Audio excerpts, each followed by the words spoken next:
Welcome to Luca and Miguel. Enjoy the video. In this video, I will explain how to remove a Kia Sportage headlight. First, make sure your vehicle is completely off and the engine has cooled down.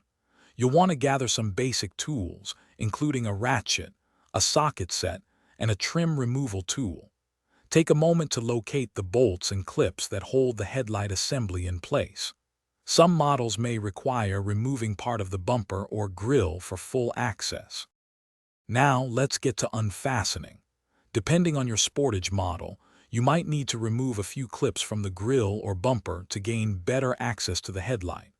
Once you have clear access, use your ratchet to unscrew the visible bolts that secure the headlight assembly. There are typically 3 to 4 bolts. After the bolts are out, gently disconnect all electrical connectors from the back of the headlight unit. With the bolts and electrical connections handled, it's time to carefully remove the headlight.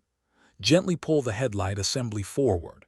It might be snug, so a slight wiggle can help release it from any remaining clips or alignment pins.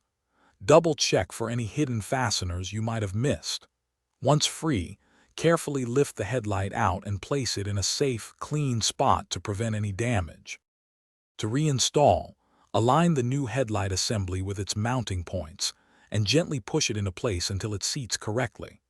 Reconnect all the electrical plugs, ensuring they click securely.